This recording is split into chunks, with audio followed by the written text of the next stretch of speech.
तो अब हम जो है ना एक्सरसाइज 1.2 का क्वेश्चन नंबर 6 देखते हैं, जहां उन्होंने बोला है verify that a is equal to this then b is equal to this then, यानी कि हमने ये प्रूव करना है कि ये जो ए का ट्रांसपोज है और फिर उसका जो ट्रांसपोज लिया हुआ है वो ए के इक्वल है, और जो बी मैट्रिक्स का जो ट्रांसपोज है और उसका भी ट्रांसपोज लिया हुआ है वो बी के इक्वल है। तो हम फिर देखते हैं इसे। तो अब हम देख लेते हैं, जैसे कि उन्होंने बोला हुआ है कि हमने ये प्रूव करना है कि left hand side right hand side के इक्वल है। अब यहाँ पर हम देख सकते हैं कि यहाँ पे ए का ट्रांसपोज लिया हुआ है, फिर उसका भी ट्रांसपोज लिया हुआ है, और यहाँ पर ये अकेला टी है जिसके ऊपर ना ही कोई ट्रांसपोज है और ना ही कुछ और है। अब हमारे पास जो ए की वैल्यू है ना वो ये है, तो पहले हम नीचे ए की वैल्यू लिख लेते हैं और फिर हम आगे चलेंगे, ठीक है। तो अब हमारे पास ए की जो वैल्यू है ना वो है 1 2 0 एंड 1। तो अब हम जो है ना इसका पहले हम ट्रांसपोज लेंगे जैसे कि उन्होंने यहाँ पे बोला हुआ है, और फिर उसका भी ट्रांसपोज लेंगे। तो ए के ऊपर टी, जो कि ये मस्ट है क्योंकि इसके बगैर तो हम आगे चल ही नहीं सकते ना। ए के ऊपर जो टी है ना ये शो कर रहा है कि हम इसका ट्रांसपोज ले रहे हैं, इसके बगैर तो हमारा क्वेश्चन का तो सवाल ही पैदा नहीं होता। तो आगे सॉल्व फिर क्या करेंगे। तो ए यहाँ पे हम देख सकते हैं कि ये दो कॉलम्स हैं, 1 0 एक कॉलम है और 2 1 दूसरा कॉलम है। तो हम इसको जो है ना पहले रो में चेंज कर देते हैं, 1 0 2 1। अब जो है ना हम जो दूसरी सिचुएशन है कि इसका भी ट्रांसपोज लेना है,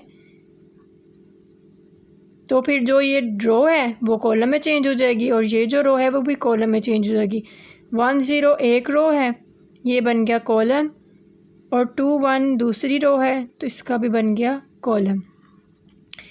तो अब हम देख सकते हैं कि ये जो है ये हमारे पास है 1 0 2 1, और हमारे पास जो ए सॉरी और हमारे पास जो ए है वो भी है 1 0 2 1।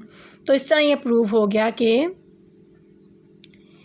Left hand side is equal to right hand side.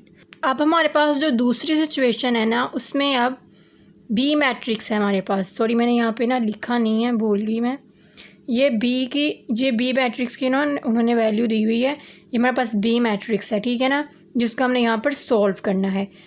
अब हमने ये शो करना है कि जो बी के ट्रांसपोजेस है ना वो सिंगल बी के इक्वल हैं। तो अब जो है ना हम पहले बी की जो है ना वैल्यू यहाँ पे पुट कर देते हैं, बी इज़ इक्वल टू 1 1 2 0। अब जो है ना हम इसका ट्रांसपोज लेते हैं, पहले सिंगल ट्रांसपोज लेते हैं, वैसे डबल बोला है लेकिन पहले हम सिंगल लेंगे और फिर उसका डबल करेंगे। सिंगल ट्रांसपोज जो है ना अब इसमें हमारे पास 2 रोज़ हैं, सॉरी 2 कॉलम्स हैं, हम इसको रो में चेंज करेंगे।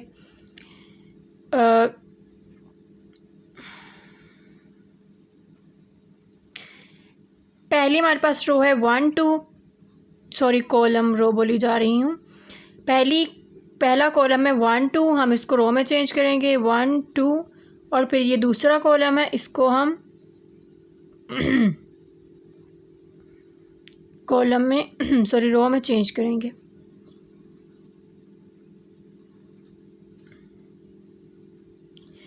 अब जो है ना हम इसका भी ट्रांसपोज ले लेते हैं क्योंकि हमारे पास यही सिचुएशन है। तो हमारे पास अब जो ये रो है वो कॉलम में चेंज हो जाएगी 1 2, और ये भी रो जो है वो कॉलम में चेंज हो जाएगी। तो अब हम देख सकते हैं कि जो जे बी के दो ट्रांसपोजेस की जो वैल्यू आई है 1 1 2 0 वो इस बी के इक्वल है 1 1 2 0। तो फिर ये प्रूव हो गया कि left hand side is equal to right hand side. इस तरह हमारा एक्सरसाइज 1.2 का क्वेश्चन नंबर 6 जो है वो सॉल्व हो चुका है। तो अब हम चलते हैं एक्सरसाइज 1.3 की तरफ, जहाँ पर उन्होंने हमें बोला है कि which of the following matrices are conformable for addition, यानी कि हमने ये बताना है कि इनमें से कौन सी मैट्रिसेस कंफर्मेबल है एडिशन के लिए।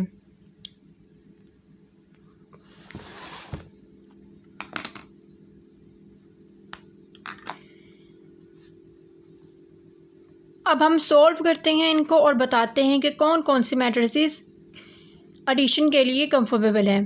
तो अब मैंने यहाँ पर दो मैट्रिसेस लिखी हैं, जिनमें से एक तो ए है और दूसरी ई है। ये मैंने इसीलिए लिखी हैं कि वही मैट्रिसेस एडिशन के लिए कंफर्मेबल होती हैं जिनके ऑर्डर सेम होते हैं। यानी कि अब इनका जब ऑर्डर देखेंगे तो इनमें 2 ही रोज़ हैं और 2 ही कॉलम्स हैं। इसके ई मैट्रिसेस के भी 2 रोज़ हैं और 2 कॉलम्स हैं। तो फिर इनका ऑर्डर क्या होगा,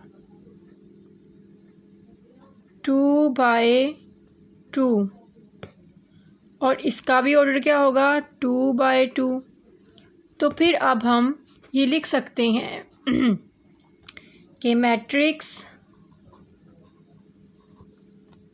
A and E are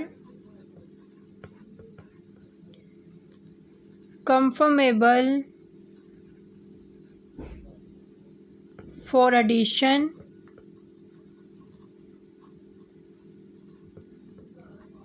because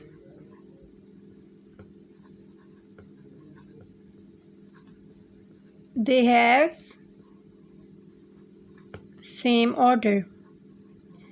यानी कि ये दोनों मैट्रिसेस एडिशन के लिए कंफर्मेबल हैं, क्योंकि ये कंफर्मेबल जो वर्ड है मेरे ना मुंह पे चढ़ नहीं रहा। ये दोनों मैट्रिसेस एक दूसरे के लिए कंफर्मेबल हैं क्योंकि दो मैट्रिसेस का एडिशन उसी वक्त हो सकता है जब उनके ऑर्डर सेम होंगे। तो ए का भी ऑर्डर 2/2 था और ई का भी ऑर्डर, तो ये तो फिर एडिशन के लिए कंफर्मेबल है ही है। अब अगर हम आगे बी पर चलें तो मैंने बी के साथ डी लिखा हुआ है, डी मैट्रिक्स जो लिखा हुआ है, क्योंकि अब हम पहले अगर हम इनको सिंप्लीफाई करें, अब बी तो वैसे ही आएगा क्योंकि ये तो पहले ही सिंप्लीफाई है, इसको और क्या करना। लेकिन जो डी है तो ये 2 + 1 3 और ये भी 3।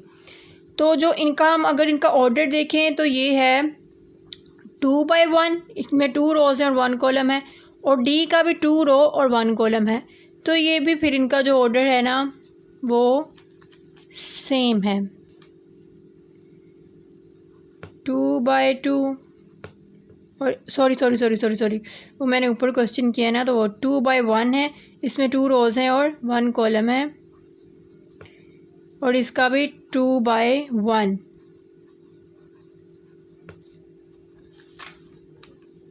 तो हम लिखेंगे matrix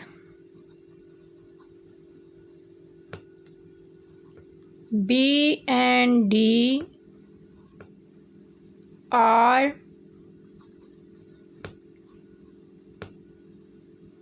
conformable for addition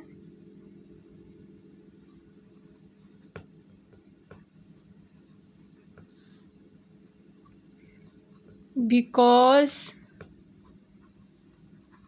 they have same order.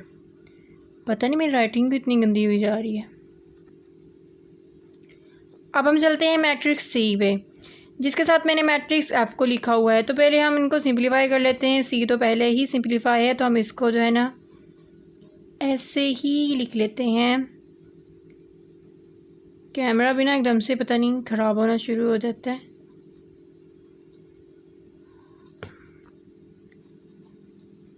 Sorry, ये एफ मैट्रिक्स है।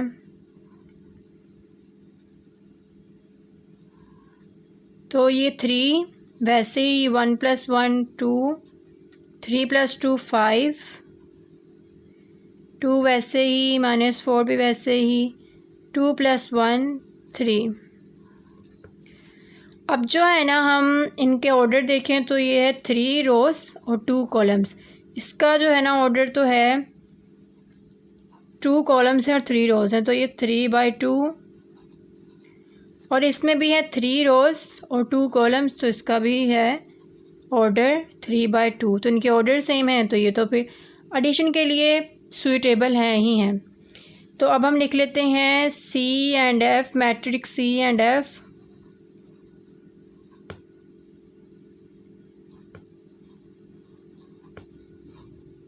Are conformable for addition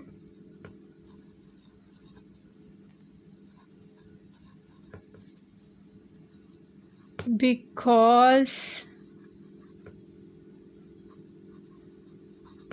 they have same order. तो इस तरह हमारा 1.3 का क्वेश्चन नंबर 1 सॉल्व हो चुका है, जो कि बहुत इजी है। Thank you for watching.